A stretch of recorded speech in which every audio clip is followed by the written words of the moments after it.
Hi guys, welcome to IK engineering academy. நீங்கள் என்ன பார்க்க போகிறோன்னா டிஎன்பிசி இருக்கக்கூடிய ஐடிஐ வெல்டர். இந்த எக்ஸாம் வந்து செப்டம்பர் ஃபர்ஸ்ட் வீக் இருக்கும்.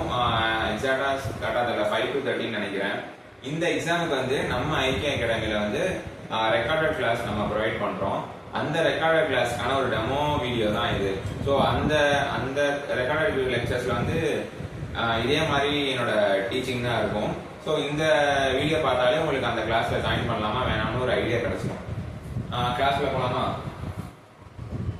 ஸோ சிலபஸ்லாம் தாண்டி விட்டுட்டு வெல்டிங்னா ஃபர்ஸ்ட் என்ன? ஸோ பேசிக் டெஃபினேஷன் என்னன்னா, 2 மெட்டலை நம்ம ஜாயின் பண்றோம். அந்த 2 மெட்டல் வந்து சிமிலர் டிசிமிலர் மெட்டீரியலா இருக்கலாம். ஃபார் எக்ஸாம்பிள் நான் சிமிலரே வச்சுக்கிறேன், மைல்டு ஸ்டீல் வச்சுக்கிறேன், மைல்டு ஸ்டீல். ஸோ இந்த 2 மெட்டலை வந்து நான் ஜாயின் பண்ணணும். ஸோ எப்படி ஜாயின் பண்ணலாம்? இங்கே நம்ம மோஸ்டா நம்ம யூஸ் பண்றது வந்து ஹீட். 2 மெட்டலை வந்து உருக்கி நம்ம ஜாயின் பண்றோம். ஓகேங்களா? இந்த உருக்கி ஜாயின் பண்றதுல வந்து தான் டைப்ஸ் மாறும். அதுல ஒரு டைப் என்னன்னா, ஃபில்லர் மெட்டீரியல் யூஸ் பண்ணி பண்ணலாம். 2 மெட்டீரியல் ஜாயின் பண்ணலாமா? அது ஹீட் இருக்கும், அது கூடயும் ஃபில்லர் மெட்டீரியல் யூஸ் பண்ணலாமா வேணாமான்னு இருக்கும். அதுக்கப்புறமேட்டு ப்ரெஷரை யூஸ் பண்ணி சேர்க்கலாமா வேணாமா? இந்த ஃபில்லர் மெட்டீரியல் என்னன்னு நம்ம வீடியோல இன்னும் கொஞ்சம் நேரத்தில் தெரிஞ்சுக்கலாம். ஸோ பேசிக்கா டெஃபினேஷன் என்ன சொல்லலாம்னா, 2 மெட்டல் வந்து நம்ம சேர்க்கணுங்க. அது 2 மெட்டலை வந்து சேர்க்கிறப்போ ஃபில்லர் மெட்டீரியல் யூஸ் பண்றோமா யூஸ் பண்ணாம இருக்கோமா, ப்ரெஷர் யூஸ் பண்ணி சேர்க்கலாமா சேர்க்காம இருக்குமா. ஸோ அது ரெண்டும் ஒரே மெட்டீரியல், வேற மெட்டீரியலாக இருக்கலாம், சிமிலராக இருக்கலாம், சிமிலராக இருக்கலாம். ஓகேங்களா? இதுதான் பேசிக்கான டெஃபினேஷன். வெல்டிங்னா என்னன்னு. ஸோ இதுலயே நம்ம டைப்ஸ் படி பார்த்தோம்னா, ஆர்க் வெல்டிங் சொல்லுவாங்க. ஃபர்ஸ்ட் டைப் என்ன? Arc welding. அதுல வந்து தான் சொன்னல SMAW, shielded metal arc welding. So இது எல்லாத்தையும் நம்ம லெக்சர்ஸ்ல வந்து தனித்தனி வீடியோவா போட்டு எக்ஸ்பிளைன் பண்ணியிருப்போம். இது வந்து ஒரு சின்ன ஓவர்வியூ மாதிரி. கடைசியாக நம்ம SMAW மட்டும் ஒரு பேசிக் அண்டர்ஸ்டாண்டிங் மட்டும் இந்த வீடியோ முடிகிறப்ப நம்ம பார்ப்போம். அடுத்து வந்து கேஸ் வெல்டிங்ல வந்து என்ன வரும்னா, GMAW சொல்லுவாங்க. Gas metal arc welding or மிக்னு கூட சொல்லலாம். மெட்டல் இனட் கேஸ் வெல்டிங் சொல்லுவாங்க. தேர்டு என்னன்னா டிக்னு சொல்லுவாங்க. டங்ஸ்டன் இனட் கேஸ் வெல்டிங் சொல்லுவாங்க. ஸோ இப்போ நான் சொன்னேன்ல, ஃபில்லர் மெட்டீரியல் யூஸ் பண்ணலாம், பண்ணாமே பண்ணலாம்னு சொன்னேன்ல. ஸோ அது வந்து இந்த SMAW வரும், டிக்லி வரும், இந்த GMAW மோஸ்டா நம்ம யூஸ் பண்ணுவோம். ஃபில்லர் மெட்டீரியல்லாம் ஒன்றும் இல்லைங்க, நம்ம வந்து 2 மெட்டலை ஜாயின் பண்ண போறோம் நம்ம டிசைட் பண்ணியாச்சு.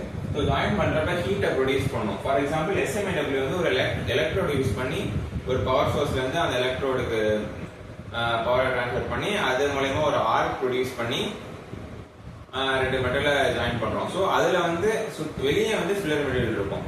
So tungsten inert gas welding இருக்குல்ல, ஸோ நம்ம டீடைலா பார்ப்போம். இப்போ டக்குன்னு சொல்லணும்னா, இந்த இதுல வந்து ஃபில்லர் மெட்டீரியல் வந்து நம்ம எக்ஸ்ட்ரா கொடுப்போம். டங்ஸ்டன் வந்து அதோட மெல்டிங் பாயிண்ட் வந்து 3420 டிகிரி செல்சியஸ் நினைக்கிறேன், அப்ராக்சிமேட்டா சொல்றேன். ஸோ அந்த இதுல வந்து பண்றப்போ எக்ஸ்ட்ரா ஒரு ஃபில்லர் மெட்டீரியல் மாதிரி நம்ம ஆட் பண்ணுவோம். ஸோ வெல்டிங் டங்ஸ்டன் இதுல வந்து ஹீட் ப்ரொடியூஸ் பண்ணுவோம். ஸோ எக்ஸ்ட்ராவா ஃபில்லர் மெட்டீரியல் ஒன்று ப்ரொவைட் பண்ணி அந்த மெட்டீரியல் வந்து நம்ம ஜாயின் பண்றோம். ஓகேங்களா? So with or without filler material உங்களுக்கு அண்டர்ஸ்டாண்ட் ஆயிருக்குன்னு நினைக்கிறேன். இப்போ நம்ம வந்து SMAW பத்தி ஒரு சின்ன ஒரு இன்ட்ரோ மாதிரி பார்க்கலாம். டீட்டெயிலா சொன்னா ஒரு தனி கிளாஸே போகும். ஸோ சின்ன ஒரு இன்ட்ரோ மாதிரி சொல்லணும்னா என்ன சொல்லணும்னா, ஒரு எலக்ட்ரோட் இருக்குங்க. அந்த எலக்ட்ரோட்ல வந்து யூஸ் பண்ணி நம்ம அதான் மெயினான சோர்ஸ், அதை யூஸ் பண்ணி ஆர்க் ஸ்ட்ரைக் பண்ண போறோம். ஸோ இதுக்கான இது எப்படி நம்ம எலக்ட்ரோட் இருக்கு, சும்மா நம்ம கம்மி மத்தா பண்ற மாதிரி வருமா? அப்படி கிடையாது. ஸோ ஒரு பவர் சோர்ஸ் தேவை. ஓகேங்களா? வோல்டேஜும் ஆம்பியர் அதிகமா வரும். ஸோ இதுல உங்களுக்கு முக்கியமான சொன்னா, இதுல ஒரு ஆர்க் ப்ரொடியூஸ் ஆகும்னு சொன்னேன்ல, அந்த ஆர்க்கோட டெம்பரேச்சர் எவ்வளவு இருக்கும்னா 6000 டிகிரி செல்சியஸ் மேல இருக்குங்க. அப்ப பாருங்க எவ்வளவு ஹீட்டை யூஸ் பண்ணி நம்ம 2 மெட்டல் ஜாயின் பண்றோம். ஏன்னா நம்ம மைல்டு ஸ்டீல் தான் யூஸ் பண்ணுவோம்.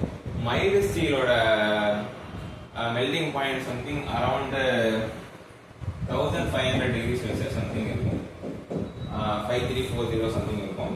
ஓகேங்களா? ஸோ டாபிக் வரலாம். பவர் சோர்ஸ் யூஸ் பண்ணுவோம். ஸோ அந்த காலத்தில் வந்து ஜென்ரேட்டர் இருந்துச்சு, டிரான்ஸ்ஃபார்மர் இருக்கு. இப்போ வந்து நம்ம ரெக்டிஃபையர் யூஸ் பண்ணுறோங்க. இப்போ நம்ம கரண்டாக யூஸ் பண்ணுற ரெக்டிஃபையர் பவர் சோர்ஸ் யூஸ் பண்ணுறோம்.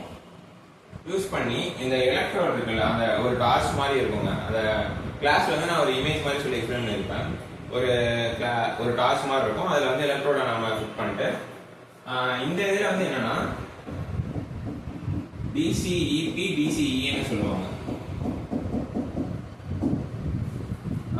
எலக்ட்ரோட வந்து பாசிட்டிவா கனெக்ட் பண்ணிருக்குமா, எலக்ட்ரோட வந்து நெகட்டிவா கனெக்ட் பண்ணிருக்குமா டிஃபரன்ஸ் இருக்கும். ஸோ இது ரெண்டுத்துக்குமே வேற வேற இதாகும். எலக்ட்ரோட பாசிட்டிவா கனெக்ட் பண்ணா அதுக்கு வேற யூஸ் இருக்கு, எலக்ட்ரோட நெகட்டிவா யூஸ் பண்ணா அதுக்கு வேற யூஸ் இருக்கு.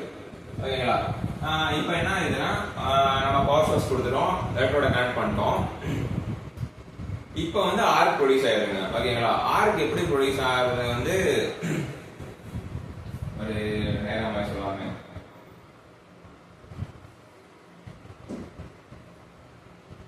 இதான் அந்த ஃபார் எக்ஸாம்பிள் இதான் அந்த டார்ச்னு வச்சுக்கோங்களேன். இதுதான் அந்த எலக்ட்ரோடு. இது வெளியே வந்து அந்த ஃப்ளக்ஸ் இருக்குங்க. ஃப்ளக்ஸ் லேயர் வந்து இப்படி இருக்கும், வெளியே இருக்குன்னு வச்சுக்கோங்களேன். இதான் எலக்ட்ரோடு. அந்த ஃப்ளக்ஸ் லேயர் வந்து இப்படி இருக்கும். ரெண்டு மெட்டல் நான் சொன்னேன், இங்கே 2 மெட்டல் இருக்கு. டயக்ராம் கொஞ்சம் கேவலமாக அதை அட்ஜஸ்ட் பண்ணிக்கோங்க. நான் அந்த கிளாஸ்ல வந்து நான் இமேஜஸ் தான் சொல்லியிருப்பேன், இப்போ உங்களுக்கு அப்படியே சொல்றேன். ஸோ எலக்ட்ரோட் இருக்கும், வெளியே வந்து நான் சொன்ன வந்து அந்த ஃப்ளக்ஸ் மாதிரி ஃப்ளக்ஸ் சொல்லுவோம், ஃப்ளக்ஸால கவர் ஆயிருக்கும். ஸோ ஜாயின் பண்றப்போ வந்து ஸோ நம்ம என்ன பண்ணுவோம், பவர் சோர்ஸ் கொடுத்து இதுக்கு ஹீட் கொடுத்து இது வந்து ஒரு ஆர்க் ஃபார்ம் ஆகும்ல. அந்த ஆர்க் எப்படி ஃபார்ம் ஆகும்னா ஒரு ஏர் கேப் கொடுக்கணுங்க. இந்த அப்படியே போய் ஒட்டக்கூடாது. உங்க வெல்டிங் அடிப்படை நீங்களே தெரியும், ஒரு ஏர் கேப் மாதிரி ஒரு 2 to 3 mm வந்து கொடுத்துருப்போம். அந்த ஏர் கேப் வந்து கொடுக்குறப்போ என்ன ஆகும்னா எலக்ட்ரான் ஃப்ளோ ஆகிறப்ப என்ன ஆகும்னா ஒரு ஷார்ட் சர்க்யூட்னு சொல்லுவாங்க. நீங்க வீட்டில் கேள்விப்பட்டிருக்கீங்க. ஷார்ட் சர்க்யூட்டிங் முறையில வந்து கரண்ட் வந்து ஒரு தடை ஏற்பட்டு அந்த இதுல வந்து ஒரு ஆர்க் ப்ரொடியூஸ் ஆகுது. ஸோ இதோட நீங்க ஒட்டினீங்கன்னா உங்களுக்கு கரண்ட் வராது, அந்த ஃப்ளோ அந்த ஆர்க் வராது, சாரி கரண்ட் சொல்லிட்டேன், ஆர்க் வராது. ஸோ அந்த கேப் விட்டீங்கன்னா ஒரு ஷார்ட் சர்க்யூட் ஆகி அப்போ வந்து உங்களுக்கு ஒரு ஆர்க் ப்ரொடியூஸ் ஆகும். சொன்னால இதுதான் மெயினான ஒரு கான்செப்ட். ஒரு ஓவர்வியூ மாதிரி சொல்லணும்னா இதுதான். ஸோ பவர் சோர்ஸ் இருக்கும், ஒரு எலக்ட்ரோட் இருக்கும், அதுக்கப்புறம் அந்த ஃப்ளக்ஸால கவர் ஆகி அந்த இது முடிஞ்சதுக்கு அப்புறமேட்டு, அதாவது வெல்டிங் முடிச்சதுக்கு அப்புறமேட்டு இந்த 2 இதுவும் உருகி அப்புறம் இந்த ஃப்ளக்ஸ் எக்ஸ்ட்ரா ஆட் ஆகும். சொன்னால ஃபில்லர் மெட்டீரியல் சொன்னால அது. ஸோ எப்படி என்ன ஃபினாமினா சொல்லியிருந்தேன். ஃபர்ஸ்ட் நான் சொன்னேன் பவர் சோர்ஸ் சொன்னேன், அப்புறமேட்டு எலக்ட்ரோடு,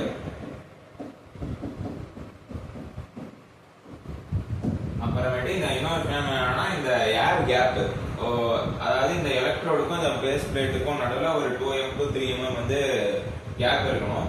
ஸோ அது மூலயமா வந்து ஷார்ட் சர்க்யூட் ஆகி நமக்கு வந்து ஆர்க் ப்ரொடியூஸ் ஆகுங்க. ஸோ யாராவது SMAWோட ஒரு ஒரு பேசிக்கான ஐடியா கேட்டாங்கன்னா இதுதான். ஸோ இந்த கிளாஸ் உங்களுக்கு பிடிச்சிருந்துச்சுன்னா இதோட என்னோட வர டீச்சிங் இப்படி தான் இருக்கும்.